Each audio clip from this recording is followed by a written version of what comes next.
Oh, yeah. Good morning. Welcome to the show, the Cornbread Man Morning Show on your Friday. A little bit of rain going on there. Good morning, Broski Bear.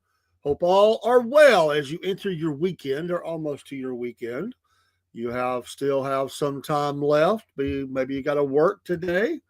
Maybe you got to work tonight. A lot of that goes on. Of course, I was at work last night, matter of fact, for a while, trying to help some folks get some stuff finished up. It is rainy, a little warmer today because of the rain. It's going to be I think it's good for our area. I don't know about your area. For our area, it's going to get a little drier, and then won't have the rain and not really cold. Still about the same. Actually, warm a little bit. So not as cold this morning coming to the studio, which I'm glad of. Happy Friday, as I said, and don't know what your plans are for the weekend, but I hope that you're going to have some fun. And I know for our area, we have one Friday night Christmas parade. I think it got delayed, and they're going to make that up tonight in one of the local municipalities. So people get to go out and do a Christmas parade. Won't be as cold, though some of the other ones were pretty cold. But people will get to do that, and those are nice to go to. In fact, the one for our town that I'm kind of in between two towns. I'm in the county, but the one I guess I would be closest to, although it's it's not much difference between the length, but the bigger municipality, I guess they had theirs, and I heard it was really long. I didn't get to go, but it was a really long parade, and it was cold. It was cold in that parade, so. But hey, it's a good. That's what I love about small town is, and I know some larger towns may do them, but certainly small town has community type events where you get together and you have parades and you have those. When I travel a lot, I used to go to these little towns and they'd be having like the little festivals and stuff. It's like a one or two red light town, but they'd be having it'd be livestock, it'd be rides for the kids, people selling jams and jellies and all that stuff. That's what I love about America. It's kind of hard to do that in the asphalt jungle. And as bad as they've gotten, you couldn't hardly have something like that without a lot of crime going on. But you get in your small towns, you're able to do those kind of things still in America, and hopefully we'll hold on to those. But that's what I like about that. You got the little churches sitting around. You got a few businesses, and you got enough that you can get things done. If you want to go to a bigger town, that's fine. But and I get it. Some people like to live a city life.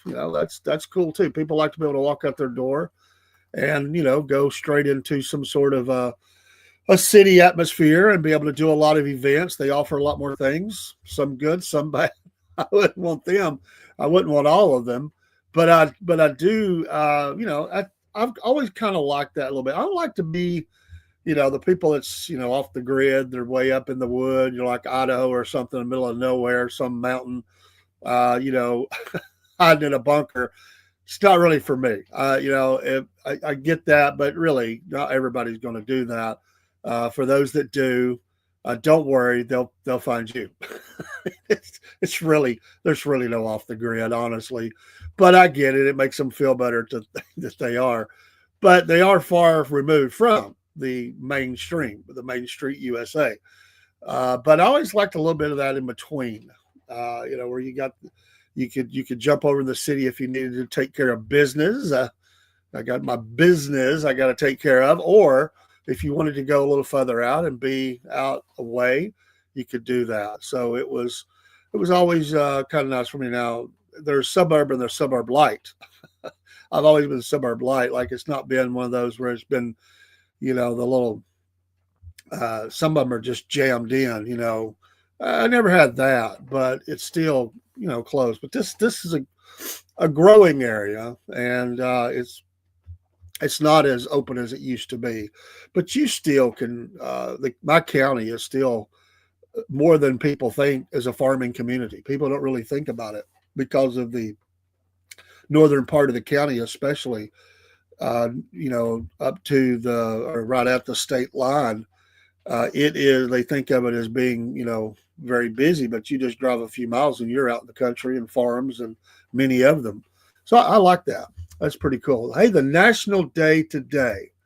National Day today. You know, we had last Friday was Black Friday. Today is Back Friday.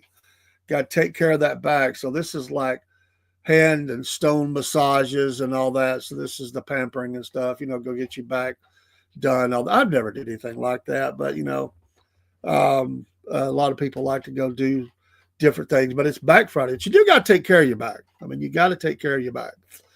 You know, and don't step on the cracks. You'll break your mama's back, right? That's what they always said. I never believed that either. But people have their phobias and fears. So they didn't want to ever, that was I mean, I wish I had $1 for every time I heard that growing up. Don't, you know, walking on sidewalks, don't step on the crack. You'll break your mama's back.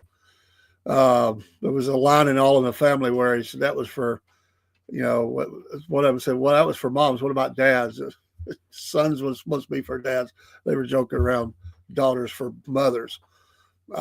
Today is also National Bartender Day for those that mix those things.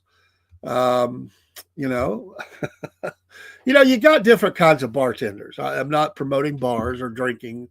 I don't do those things anymore, but I have been to them. But there are different types of bartenders, right?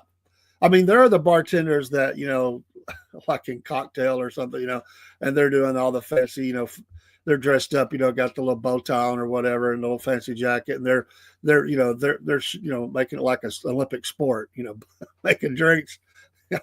I never was much around that kind. I was around the top where it was just pour out of the bottle. There might have been a little bit of the other stuff going on with ice and stuff. Not much. There was not no fancy jacket, no bow tie, you know, no speed required. Just turn it up, mix the different things, and push the glass over the counter. That was some of the places I'd been in. If you'd walked in like that, fancy bartender, you probably would have been on the floor. Probably would have been hit, punched in the face. That's just saying, it's that kind of place, you know. So never was around the other top. So National Bartender Day, and we're not promoting drinking or anything, just being honest, open and honest. We are. Today is also, National Bathtub Party Day. Now, I didn't know that was such a thing as a party in the bathtub. So they got this picture of a lady in the bathtub, her cat sitting there. She's got the wine bottle. It's just a party. Yeah, a shot in a beer top plate. Broski. I mean, that's just being honest. I mean, for the most part, the places that I went to, and which was really shocking to me that I ever went to them, because I'm certainly not in that crowd, was, I would be honest. I mean, some of them were blood on the floor on just about every night. Just saying. I still remember, I had become very friendly at this one establishment. It's not around anymore. And one of the bartenders, female, said, "Hey, Dave, could you go help?" And I won't say his first name, but because a lot of people, and they probably wouldn't care, but I'm going to say anyway, that the owner needed me on the dance floor where the band area was. There was a problem with someone fighting. I said, "Sure, no problem." I mean, there's all kind of tough guys there, but I thought, I'll go help him. I went around the corner. It's a free for all. Everybody on the floor is fighting. There's this guy, and he's probably, by that time he was certainly in his 50s, if not early 60s. I want to say 50s, but anyway, him and a couple of his boys are trying to stop. I mean, it's just massive brawl everybody's fighting. I don't even know if they knew what they were fighting about. It just turned into a fight. That's where you punch everybody. So that's where you go get the guy that, took your girl or looked at you funny or whatever. But anyway, I went and grabbed this one guy off of this guy. He was kicking this guy in the head. So I pull him off. So this guy, you know how it is. The other guy gets up and starts it on him, and I'm trying to pull him back. And after about 2 rounds of that, I said, I'm going to go back to the bar. So I go back to the bar. Perfect timing.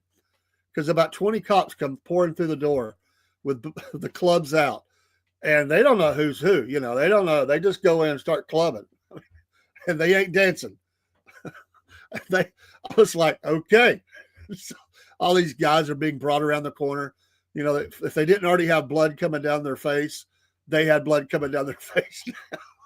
And they took about half, about 12 of them out, get the worst of the worst, But that was on that Georgia Road Up Top stuff called Patrick Swayze. You definitely need the cooler. I'll tell you, man, I never saw anything like it. I never had saw that before. I thought it was about a woman. Usually it was just 2 or 3. Now, I will tell you, there was another funny thing about that.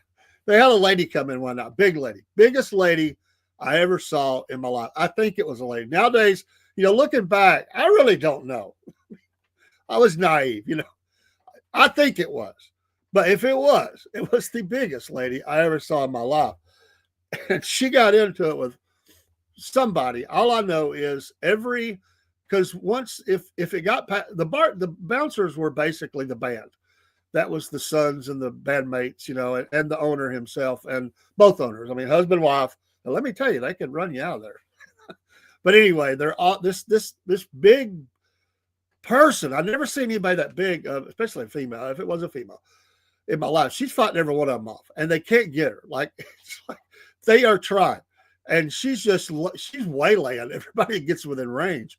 And I just turned around the bar. I'm leaning back against the bar, and I'm just looking out. And one of the owner's sons, the other's distracted her, which distraction was run for your life. I mean, like, get her attention and then back off. Because, that I'm telling you, you did not want to get hit by this person. Their fear was, there was a couple of them band guys. They were pretty thin anyway. If she'd got them in a headlight, she'd have worn their face out. But anyways, they got their attention. The owner's son is one of them. There was 2 sons there. One of them, the bigger one, he was ex-military. He goes up behind her. And she's got this really long hair that extends down to her rear end. And he reaches up to, he was going to jerk her down by the hair. I mean, I could see his plan from a mile away. I'm sitting there going, okay, I'm just watching, it's like entertainment. I mean, that was the way it was in this place. Grabbed and jerked her hair, and it came off in his hand. Bald-headed, no hair. I could not help but laugh. I was trying not to let them see. They finally got her out. I'm telling you, she was throwing around. These are big. Some of them are big guys. She was throwing those guys around like they were rag dolls. I never seen anything like it in my life. And usually they would just try to get them outside, lock the door, and let the cops deal with it. They'd have the cops on the way.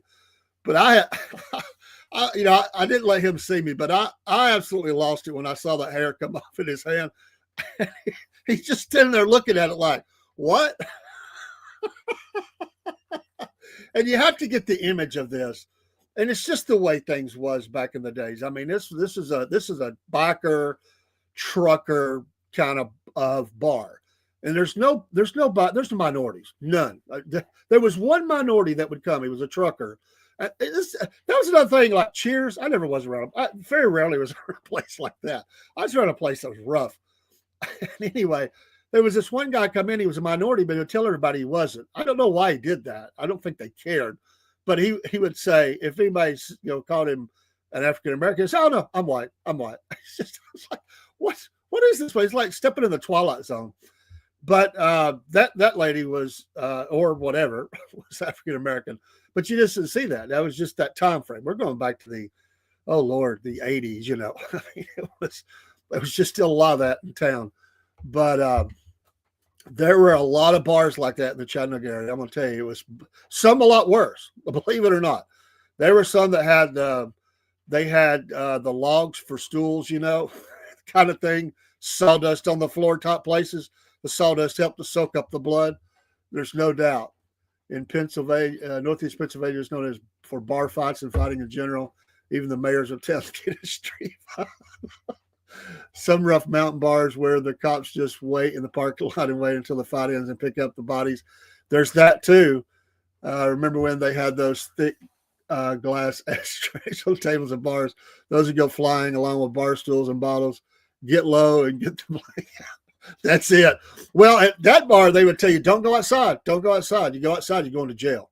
Anybody come out the door, but if the cops didn't already come in, they were in the parking lot, that was the deal. Anybody comes out that door, they're going to jail. They didn't ask questions. You got cuffed and stuffed in a club if you wasn't careful, because they didn't play, because it was a packed place. Oh, and that there was a fight one night. I'll tell you, this was a buddy of mine.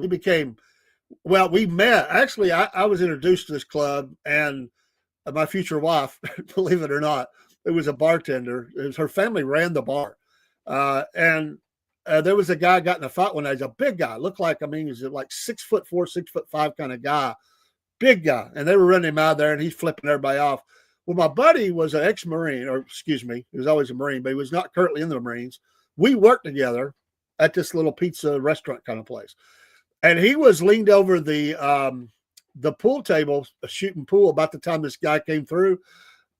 Another one that killed me. Guy comes through, and just as a throw-in, as he's going out the door, which he's going to jail, the cops are waiting on him, we already knew. The pool tables were closest to the door, which is probably a wise decision, because once the pool cues and everything started getting used as weapons, you needed to have that close to the door. But anyway, he picks up this guy. He's leaned up because he's a short guy. He was barely over 5 foot tall. He's leaned over, stretched out, trying to get a shot. He picks the guy up by his belt and the back of his shirt and just takes him and launches him up on the pool table. I was like, I definitely did not let my friends see that. I had to turn around and just bury my face, because I was like, that's the funniest thing I ever saw. And he does. He flips that stick around, and he's like going. They was telling him, no, don't go outside. He's going to jail. They're waiting on him. That's what it was. Club in the head, cuffed, put in the back of the car, down to the old city jail. That was the routine. Oh my gosh, the stories. Dangerous. I didn't realize. You just felt, I don't know, because everybody kind of looked out for each other. But, you never know. Nowadays, even if I was the same age, I would never do that. One, I shouldn't have been there. But two is, now it's gunplay. Back then, there was somebody that got shot there before I ever went there. It was actually related to my wife. But traditionally there, it was all fist, pool sticks, and I've seen a knife or two come out. But mainly it was just battle royale. They couldn't fight, but they could, just a bunch of good old boys. They weren't fighters. They were brawlers. Only people getting arrested were the people lying on the ground who lost the fight. Winning fights matters. Well, you didn't want to be the aggressor. Now, if you took the band off, they're going to call you out. Like if you would go. If you were not known. By the way, that's one of those places, if you weren't known, like if they would say, anybody know that guy? No, I don't know him. I'll let him go to jail. Because a regular customer was a regular customer. But usually it would be somebody that was not a regular. Regulars got kind of got the pass unless they really did something bad. So, I made sure that I was endeared I don't know if they liked me or not, but I was dating a young lady. And so that got me a way, and I didn't cause no trouble. But, one of those places where they're gambling, but they're not really gambling, oh no, we're not gambling here. The machines, all that was going on in this place. But one night, the band goes out back. I saw them out there. I went out there and talked to them, and they were getting smashed, man. We'll just say white powder was involved. And I come in, I told my girlfriend, and I said, the band is out back. It's not good. Like, it's not good. They're out there and they're doping bad. And she's like, oh my goodness. So they come back in and they're playing Leonard Skinner song or something. It was so bad. The guitar player, he kind of fell over the banister still trying to play. He was so smashed out of his mind. I think the bass player just fell down, and the drummer fell off the back of the stool. The owner was so mad he fired the band, and two members of the band were his son. they let him come back after like a day or two because people like that band. They didn't want the jukebox all the time, but he fired him. He was so mad. He'd drink a lot, but he didn't do drugs or dope. I mean, stuff like that. Oh my gosh! But National, Bartender Day, Party in the Tub Day. Oh yeah, National Repeal Day. All that's celebrated today. So that's your, amazing. Today is Walt Disney's birthday. Born in 1901, died in 1966. I was 1 year old. So not a whole lot of birthdays today. I think there was one or two more I wanted to cover. Oh yeah, Little Richard today from the state of Georgia. Born in 1932, died in 2020. He lived a pretty long life. And Martin Van Buren, former president of these United States, born in 1782, died in 1862. Very long life for those years, especially. But oh my gosh, I love. Hey, the Cowboys got thumped last night by the Lions. I kind of thought, the Lions haven't been playing the best, and the Cowboys have been playing up. So I thought the Cowboys might pull this game off. Dean's gonna give me a hard time on the sports show. They thumped them pretty good, 44-30. The Cowboys have a very tough path to the playoffs now, and I'm sure that means win every game and hope two or three others lose. I'm not really sure. I haven't looked at it, but I just don't think they're going to make it. I really don't. But the Lions are 8-5. They're looking good. The Cowboys are at 500, 6-1, 6-1. The Cowboys. Sorry, Cookster, my buddy Cook. He big Cowboy fan. All that money. Jerry. He ruled the roost early on, didn't he? Three or four Super Bowls. He can't sniff one now. Kills him. He tries his best. He just can't get there. He's all about spending money. Well, sometimes he is, not always. But yeah, he's not going to make it back. But he has a family that will take over that. They're pretty. He does. I will say this. He's kind of like Trump. He has his family very involved in the business of things. He's definitely involved that way, and he will. He'll make sure that operations continue to go on. He's getting up there a little bit too. From Arkansas, Jerry needs to eat more cornbread. There was a local radio guy, sports guy. They had a radio show at the time, and it was a good show. I used to like to listen to it. There was a couple of them here. Now there's just the one sports show in the afternoons. But they won the NFL drafts, and at that particular NFL draft, they came there, and Jerry. It was the war room, or right after the draft. Anyway, he's sitting in their big offices and stuff, and he's sitting on his couch. There's a very nice, really beautiful lady sitting beside him. And the local guy was trying to be funny, and he says, and 5 minutes after that video was taken, Jerry takes the young lady downstairs, and we know what happens there. And the other guy goes, dude, I think that's his daughter. He was like, oops. He had no clue. He thought that's where some old biases come in. He didn't realize that Jerry's daughter was very involved in the business. He just assumed. Not that Jerry hasn't done that. I don't know if he has or not. It might be that, but that was his daughter. That guy, that was like one of those 3-minute laughters on. It's like, let's try to get the show back in line. This guy blew it. They're local. What they are, they're newspaper guys that did a radio sports show. They're newspaper top sports guys. They might write a regular article now and then, but they were sports guys. One was the SEC. He covered the SEC. That was his specialty. The other one was more local sports and a few other things. So, big games this weekend though. Tomorrow, can Indiana beat Ohio State? And can Georgia find a way to beat Alabama? They just never can seem to get that number. They have before, but that's just one of those matchups that just never works for Georgia. They do have some injuries on the team. They lost their 5-star quarterback flip to Vanderbilt. What about Vanderbilt? Man, they have really done well. I mean, who would ever thought we'd be talking about Vanderbilt in the conversation? Of course, they can't get in. They can't go anywhere. Yeah, you're probably right, Broski. I think probably Ohio State will Indiana's ride is, for at least this part of the ride is over. But you know what? That would be a massive yeah, Bears, Packers, that's an old rivalry, and that'll be a good one there. The Packers haven't played as well of late as they have, and the Bears are playing better. That'd be a must-see TV. I would absolutely.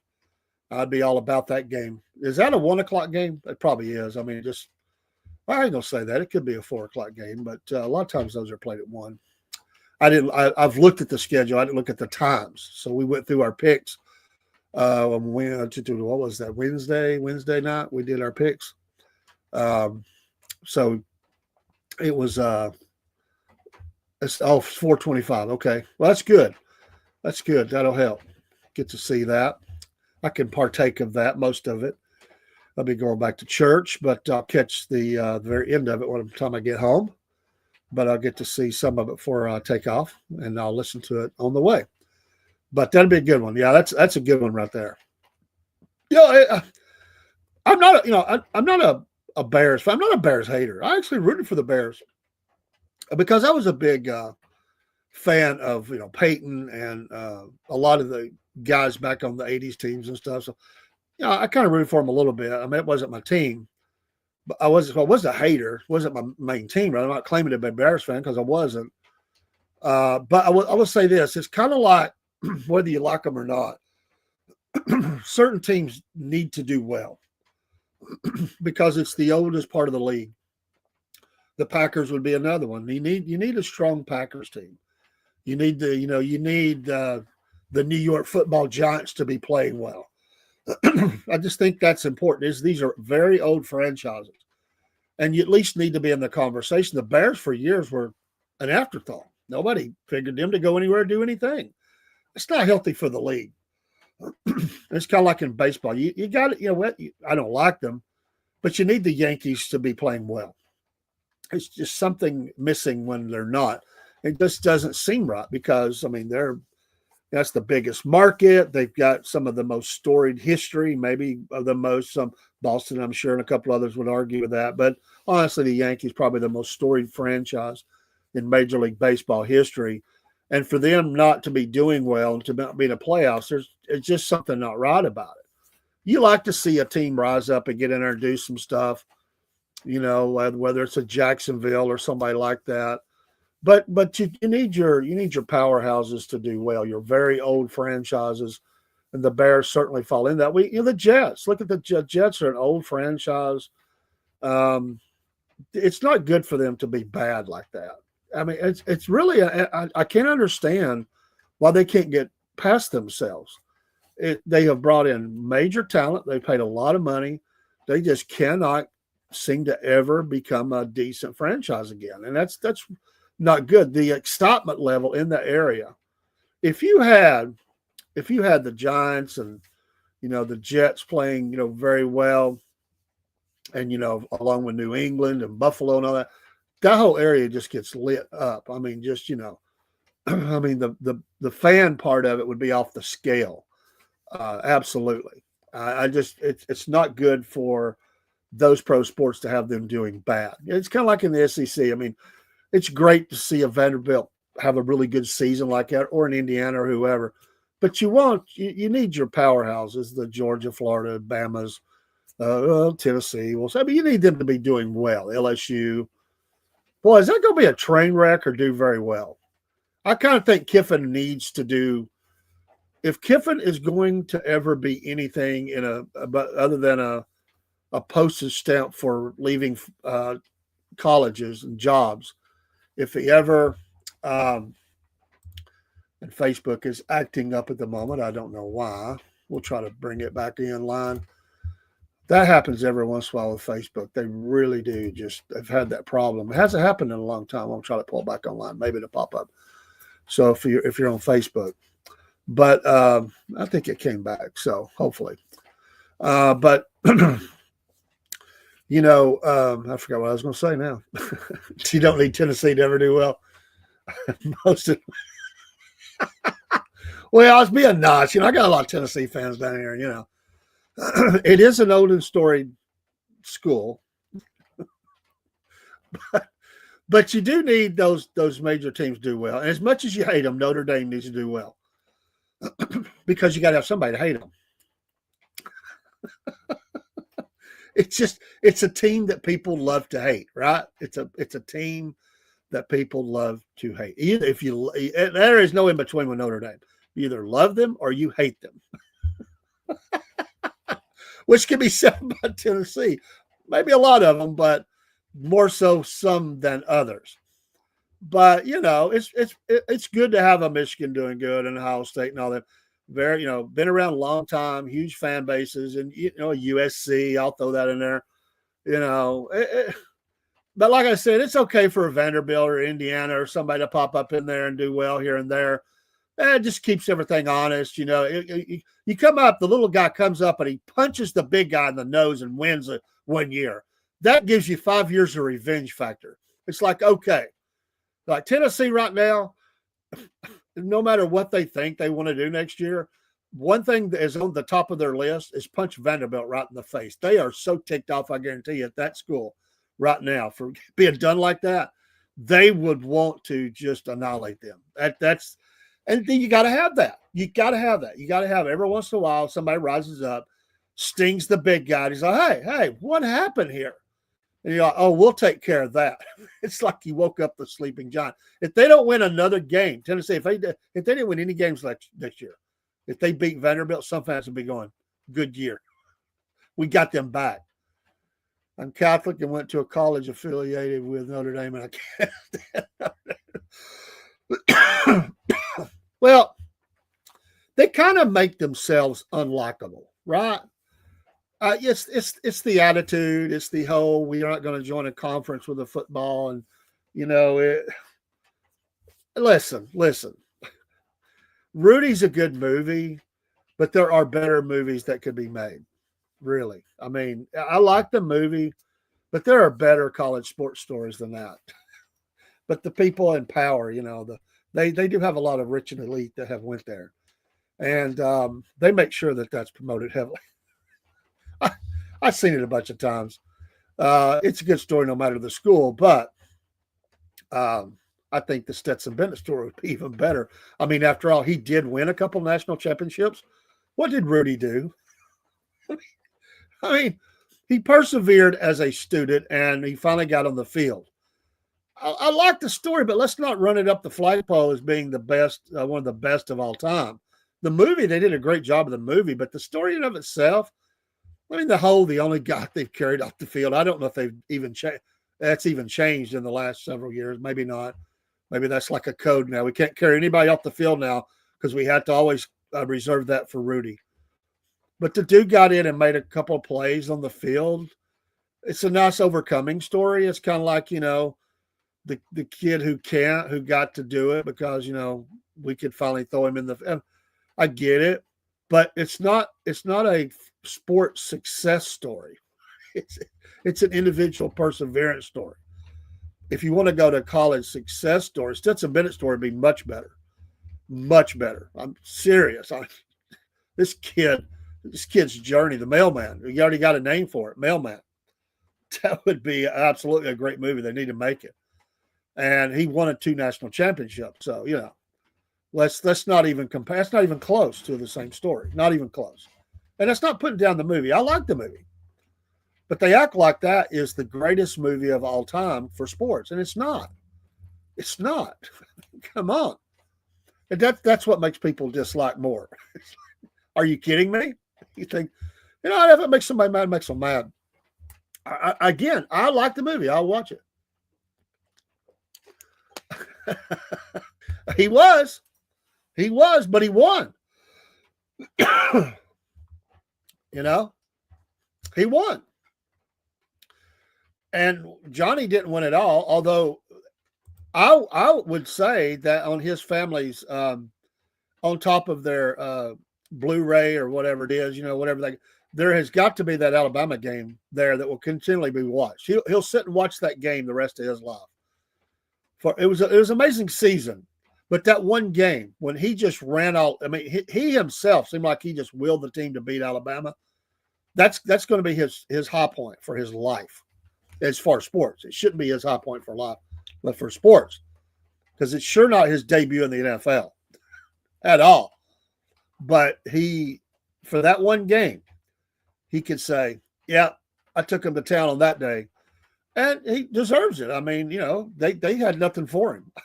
I know Alabama. I had friends, a lot of Alabama friends. They couldn't believe it. Like, who is this guy? Like some nominal fans. They had no clue who Johnny Manziel was. And they were absolutely, hacked. How could this guy do that? I mean, he just spinning, whirling, running, throwing, touchdown. They had him down 21-0, I think it was, where they could even get the drunk out of their eyes from the night before. It really shocked them. It shocked a lot of people. So, that's his 15 minutes of fame. It has its highs, its lows. But so there is that. I get it.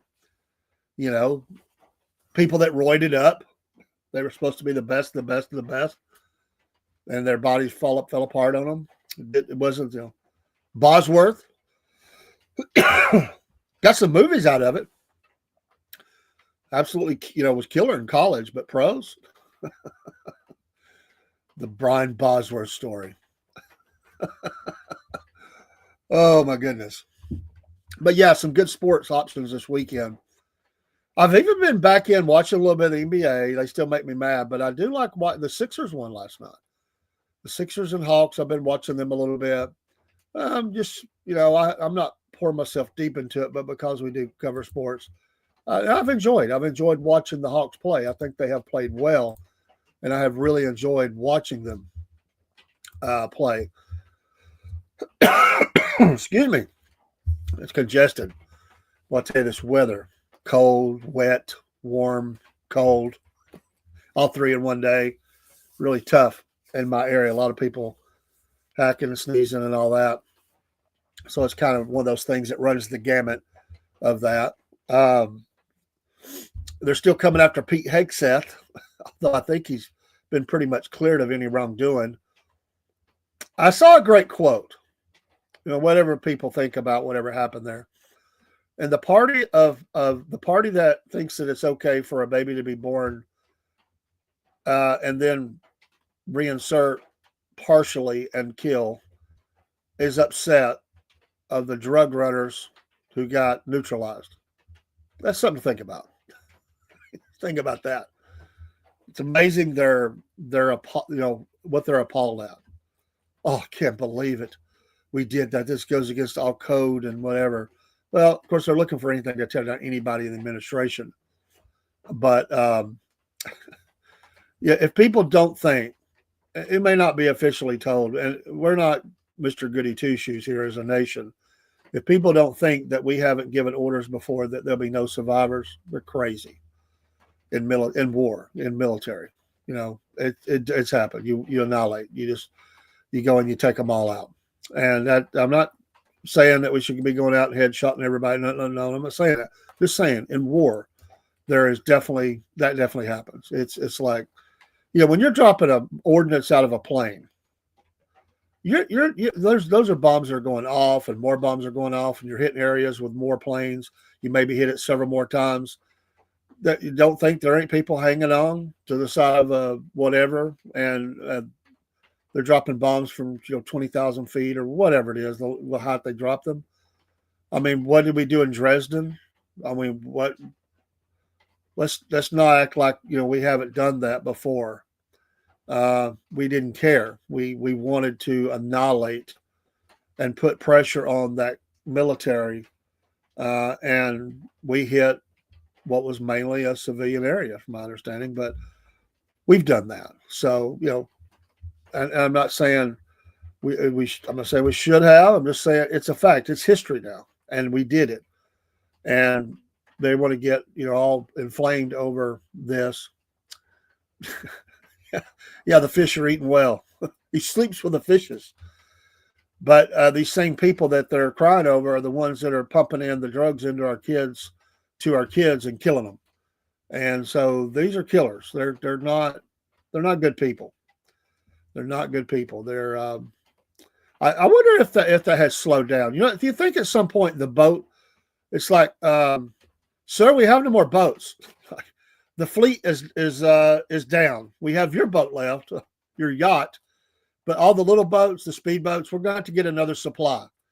Can you call up, one of the major boat manufacturers, and somewhere, and we need a new fleet. Our fleet is gone, sir.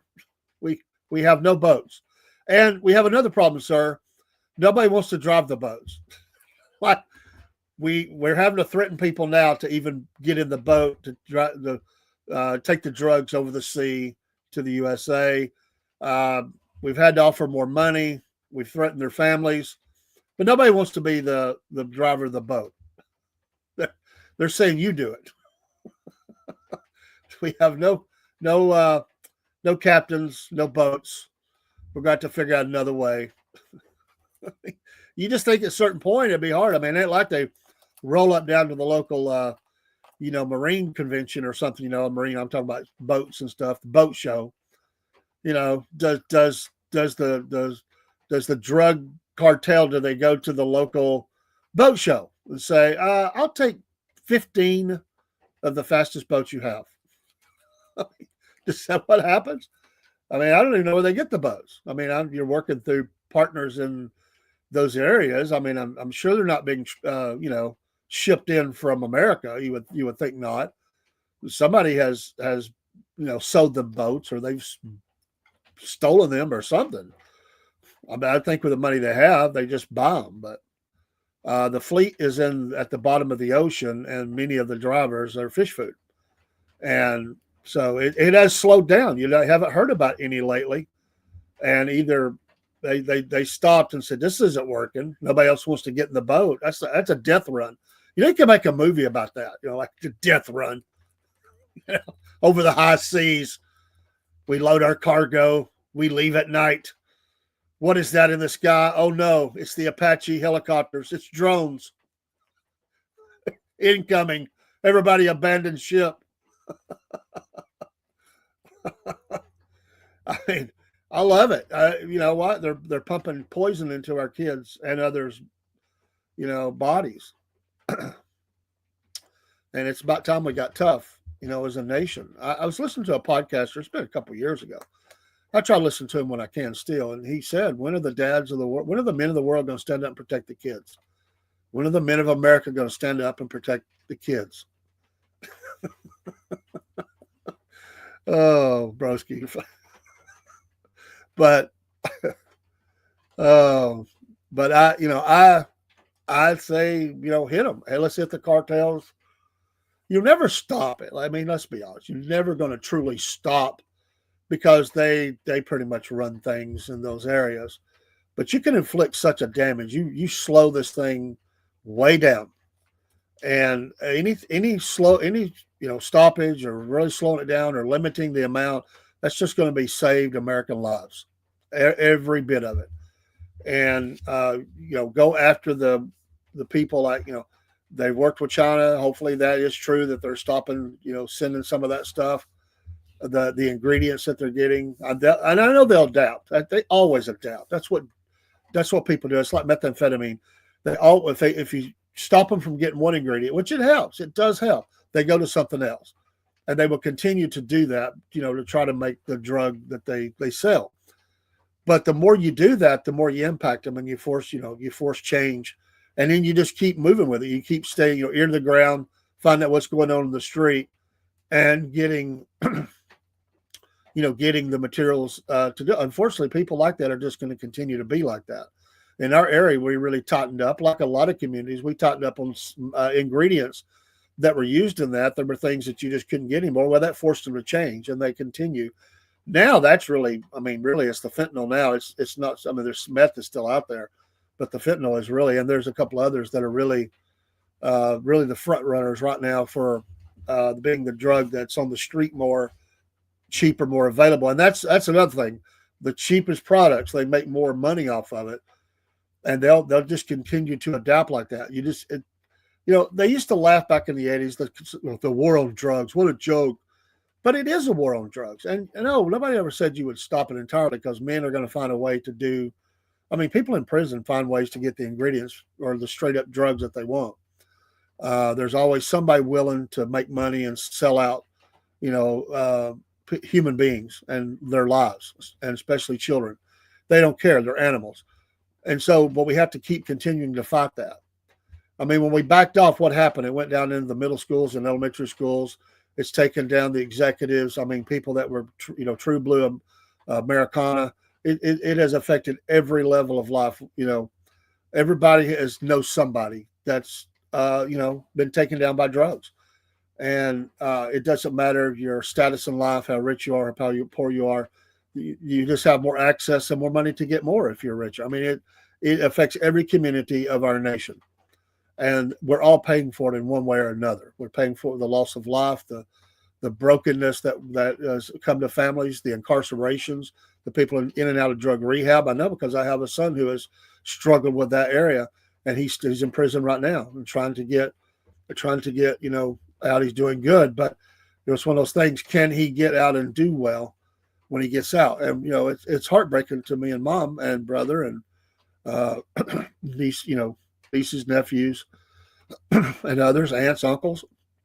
It's heartbreaking.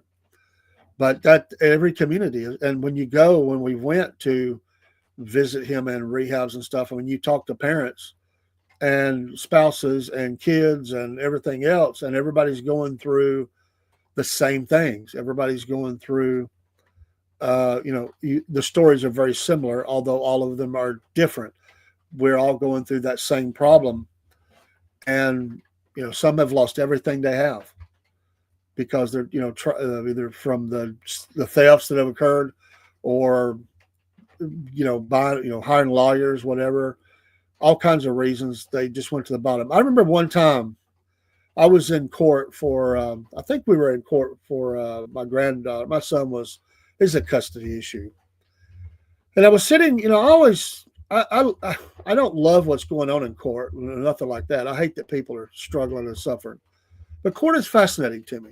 I like to watch the way that it operates, and to listen and, look for the little things. I like to people watch anyway. And I will never forget it. It always stuck with me, and it really broke my heart. And I remember there was probably a court-appointed attorney. And obviously I could see these older people come in, and they were trying to get their son out of jail, get him out of jail. And they come in, and they're both in their probably, late 50s or closing in on 60. And the gentleman was, you could tell he was a hardworking man. He had the walk of a guy that has worked hard his whole life. The way his hips and knees and everything. And they sit down, and you could the countenance on their face was one of, this ain't the first time this ain't the first rodeo. And they're kind of right in front of me, and they were on the other side of the banister, and they're talking to the attorney, and I couldn't hear everything. I wasn't trying to listen in, but you could hear some things. It just flows over. But I knew that they were trying to get their son out. He'd stolen things or something. I don't remember. And they were signing documents, to get him out of jail and different things. I think it went before the judge first, and then they made bond. And anyway, you could tell that they were really down. I mean, they were broken, but that's their boy. And I understand that. That's your kid. And I'm not here to lecture anybody on how, what, when, where you should do what. That's for each individual family. Good morning, Watchman. That's for each individual family to figure out what to do with that. But I'm going to tell you, it is an empty feeling. It is, and if you've been there, and it's heartbreaking. It is so hard to watch this go down, and it is a financial hardship, because it will start affecting you very quickly on the financial side. And you're trying to save your kid. You're trying to get them help they need, get them into rehabs, whatever.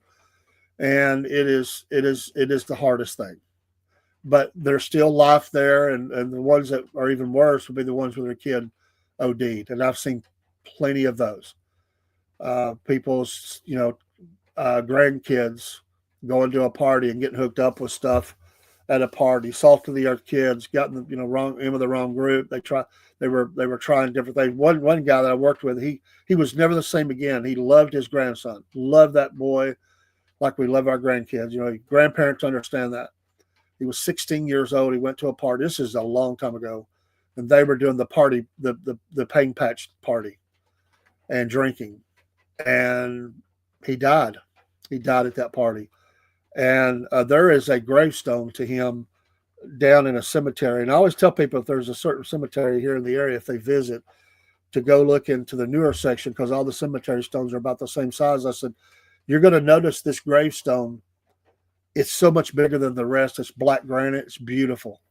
And he spent $20,000 on that gravestone. It was the last thing he could do for his grandson. But he wanted some things on there that his son was interested in. Like there's a famous quote by a general, and it is absolutely beautiful. But it's sad at the same time because you know what happened. You know the story. And I can say I think the grandfather is deceased now too, but he was never the same. No joy in Mudville. No more smiles, no more happiness. It was just living life after that. It destroyed him. And so we got to do something. I mean, you can't just sit back and say, well, just legalize everything, and well, if you're ready for the body bags to come out, because that's what's going to happen.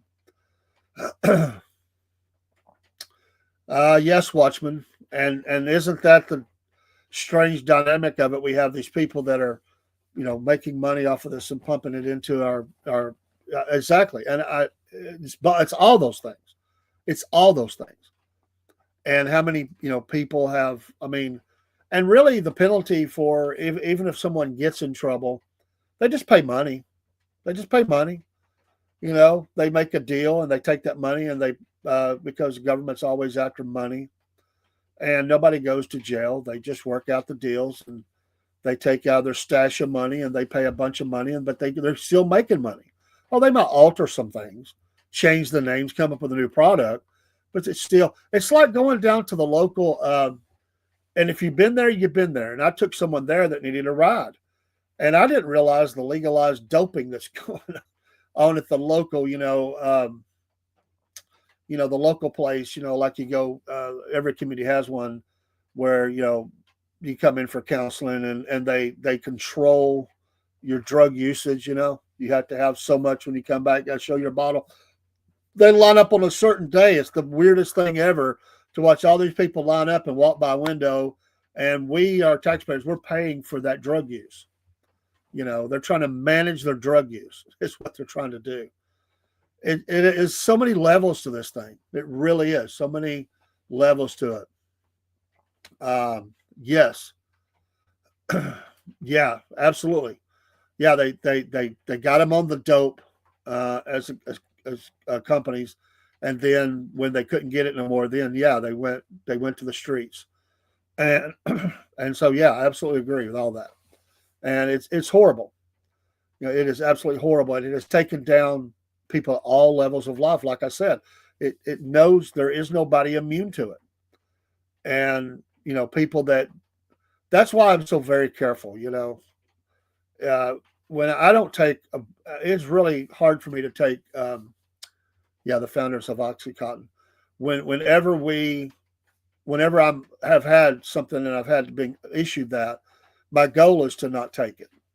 There has been a couple of times where the pain was so intense I had to, but I would stretch that out as far as I could, and I quit just as soon as I could manage the pain, because don't do drugs, kids. I definitely wanted to not ever have that happen to me. I come from a family of kind of, not the whole family, but I do come from a family that's had problems with it. If you go back, my mom's brother was an alcoholic. My mom was very much, I thank God for my mom, not just for being my mom, but she was very much always on the forefront of worrying about addictions. And she'd say, it's just not the act of doing, son. I'm against it all. But, my brother, I watched him sink into alcoholism. She had a sister that got hooked on dope at a young age and was constantly the speed and different things that she was on.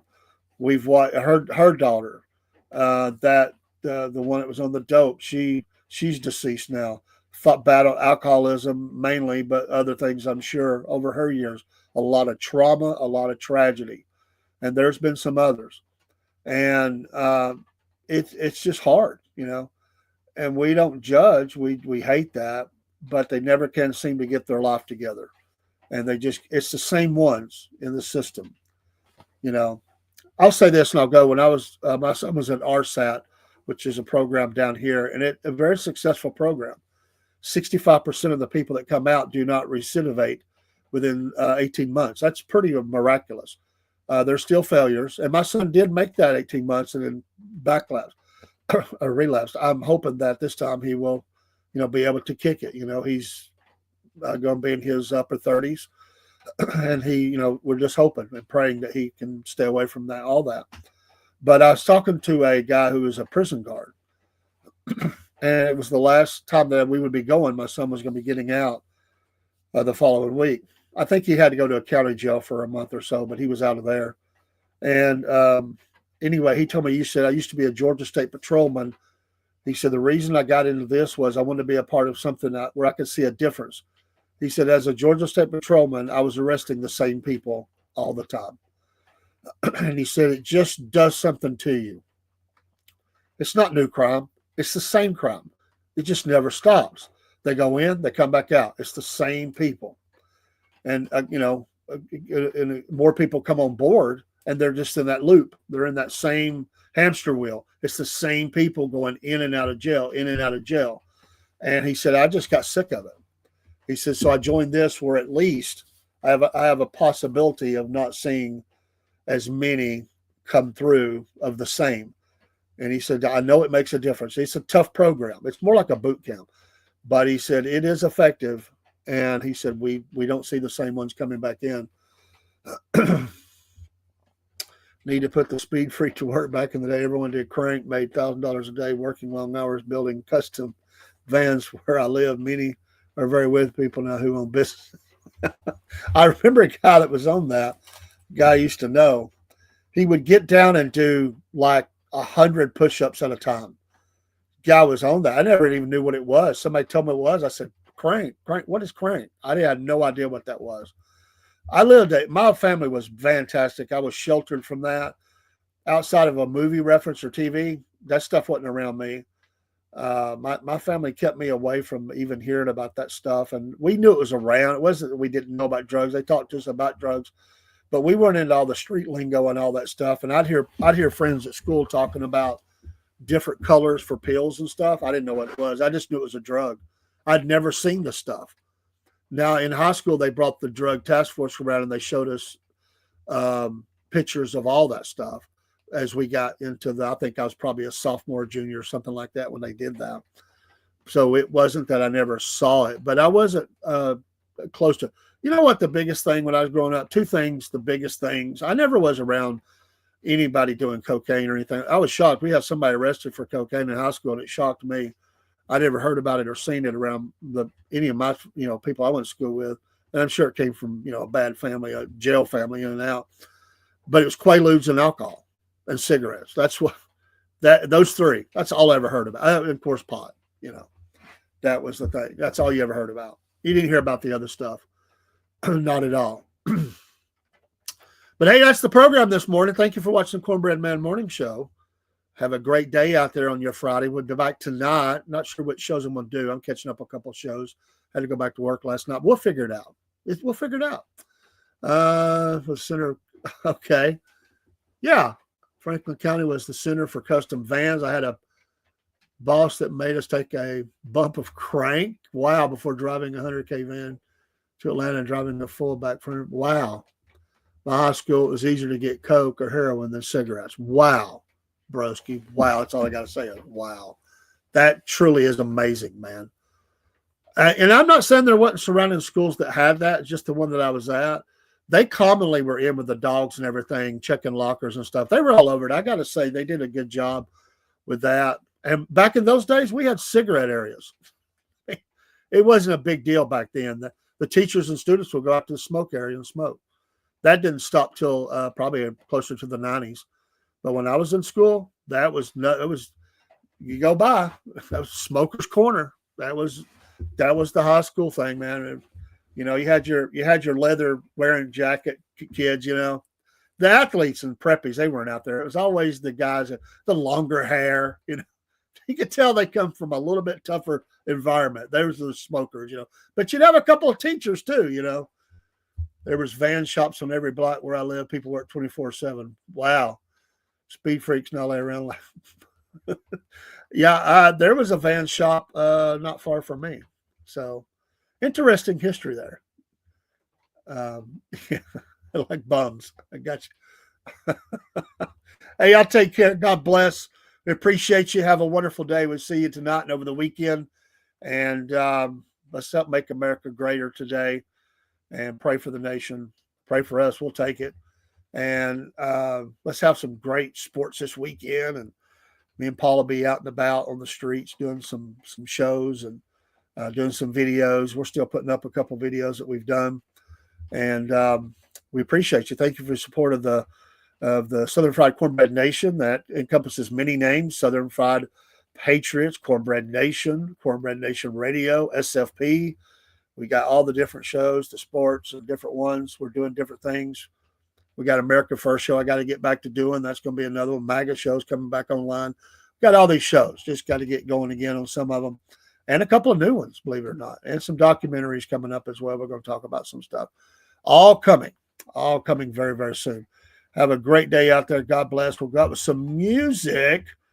Stay away from the crazies today. There's a bunch of them out there. We had a violent interstate incident this weekend. Horrible. Pray for the families involved. A guy was running from the cops. He went up on the wrong side of the interstate. He had a car head on, and it caught on fire and killed 3 inside. There was a 18-wheeler involved and maybe one other car. Horrible situation. Interstate was shut down for hours, but 3 people in one car all died. And I can't believe they released a video of the cars burning. I could not believe that. It was all over the place. And that was even the local news, not just citizens. The local news was showing video of the cars fully inflamed, these people burning inside. You couldn't see them, but still, that was shocking. That's one of the worst ones I can remember in history around here. But prayer for those families. Be safe out there on the interstates and driving. It is crazy. It's Cornbread Man, and I'm out.